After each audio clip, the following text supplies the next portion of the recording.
نرم مصلے پہ بھی نماز ہو جاتی ہے، لیکن اتنا نرم نہ ہو کہ آدمی کا چہرہ جو ہے وہ کھب جائے۔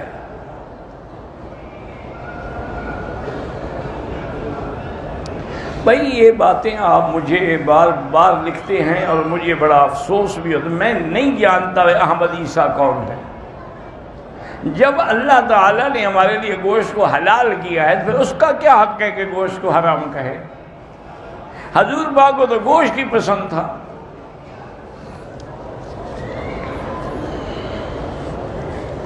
مولانا عمر احمد صاحب کی تبلیغی جماعت والوں کی والدہ فوت ہو گئی ہیں، اللہم اغفرها ورحمها وتجاوز عنها۔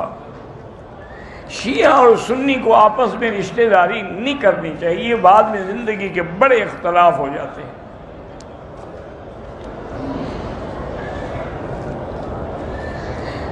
والدہ نے ذوالحلیفہ سے احرام باندھا، مکے پہنچنے سے 15 منٹ پہلے ناک سے خون جاری ہوا، کپڑے اور بازو پہ خون لگا، خون کے لوتھڑے، ان کا عمرہ ٹھیک ہے، خون لگا تو کوئی بات نہیں، صاف کر کے عمرہ کرے۔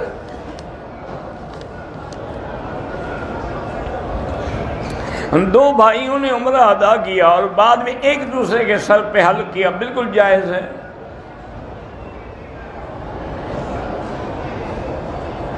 بھئی ان پہ دم ہے ہی نہیں تو پھر کس بات کی دم؟ کیبل یا ڈش کا کام کرنا جو ہے کام ہے، اس کو اچھے کام میں بھی لایا جاتا ہے، برے کام میں بھی، کوئی حرج نہیں۔ جو پیسے آتے ہیں مزدوری تنخواہ سب حلال ہے۔ اگر احرام کی حالت میں خوشبو والے صابنوں سے ہاتھ دھوئے ہیں تو 2-4 ریال خیرات کر دیں۔ بغیر وضو کے اگر اذان دے اذان ہو جاتی ہے۔ ایجنٹ حضرات جو پیسے لیتے ہیں ویزے کے لیے مجبوری ہے، اس کے بغیر مفت تو کوئی نہیں بنا دیتا نا۔ اگر ناخن توڑ کے کمرے میں پھینک دے کوئی نحوست نہیں ہے، تم خود جو ناخنوں کے ساتھ کمرے میں رہتے اس سے نحوست نہیں ہوتی؟ تمہارے تو 10 انگلیوں کے ناخن تمہارے ساتھ ہیں ہر وقت، صرف ایک پھینکنے سے نحوست ہو جاتی ہے۔ پتہ نہیں کہاں سے مسئلے گھڑتے ہیں۔ اہل بدعت کی مسجد ہے، اس میں نماز نہ پڑھیں۔ اگر کام کے لیے آئے ہیں مکے میں، کمپنی نے بلایا ہے، عمرہ نہیں کیا، ان پہ دم نہیں ہے۔ بہرحال آپ کی شادی ہے، اللہ کرے باعث سے خیر ہو، یہ ایک رواج ہے پھولوں کا ہار پہنانا، ورنہ اس سے شریعت کا کوئی تعلق نہیں۔ ماہانہ تنخواہ میں اپنے بہن بھائیوں والدین پہ خرچہ کرنا، بالکل سب سے بڑا بہتر صدقہ تو یہی ہے کہ اپنے رشتہ داروں پہ خرچ کیا جائے۔ ڈیوٹی کے دوران اگر کمپنی ہمیں جمعہ پڑھنے کی اجازت نہیں دیتی، آپ مجبور ہیں بعد میں ظہر پڑھنے۔ اگر 2 آدمی نماز پڑھ رہے ہیں اور تیسرا آدمی آ جائے تو امام آگے ہو جائے اور دونوں وہ پیچھے کھڑے ہو جائیں۔ حضور پاک نے ارادہ فرمایا تھا بی بی سودا کو طلاق دینے کا، لیکن دی نہیں ہے طلاق۔ تمہیں کیا مسئلہ ہے اس مسئلے پوچھنے کا؟ نہیں مجھے بتائیں آپ کو تکلیف کیا ہے؟ عجیب بات ہے، بی بی سودا کو طلاق ہے نہیں ہے، تمہیں کیا تکلیف ہے، تمہیں کیا مسئلہ ہے؟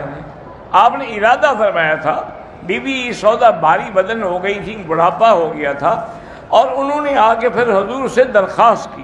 انہوں نے کہا کہ یا رسول اللہ انی لا اشتہی الرجال، آپ جانتے ہیں کہ اب مجھے ان مردوں کی خواہش نہیں رہی، میں اس قابل بھی نہیں رہی، میں صرف یہ چاہتی ہوں کہ آپ مجھے طلاق نہ دیں تاکہ جنت میں آپ کی بیوی بن کے اٹھوں، لہذا میں اپنا دن جو ہے، اپنی نوبت جو ہے وہ بی بی عائشہ کو دیتی ہوں۔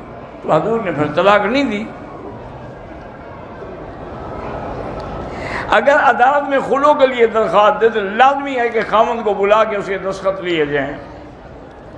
سر میں درد رہتا ہے تو آپ 7 دفعہ فاتحہ پڑھ کے پانی پہ دم کر کے پیا کریں۔ میرا بھانجا ہے، اس کے کمزوری سے چل، اس کو بھی یہی پانی پڑھ کے فاتحہ پڑھ کے پلایا کریں۔ میرے چچا آزاد کشمیر والے محمد کبیر فوت، اللہ ان کی مغفرت فرمائے۔ عورت کے لیے غیر مرد کی میت کا منہ دیکھنا جائز نہیں ہے۔ بہرحال انگلیوں پہ ذکر کرنا جو ہے وہ افضل ہے، سب سے اعلیٰ ہے۔ لیکن اگر کوئی آدمی، جیسے کہ آپ نے دیکھا حضور پاک نے کہ آپ کی محترمہ بیوی جو تھی وہ گٹھلیوں پہ ذکر کر رہی تھی تو آپ نے منع نہیں فرمایا۔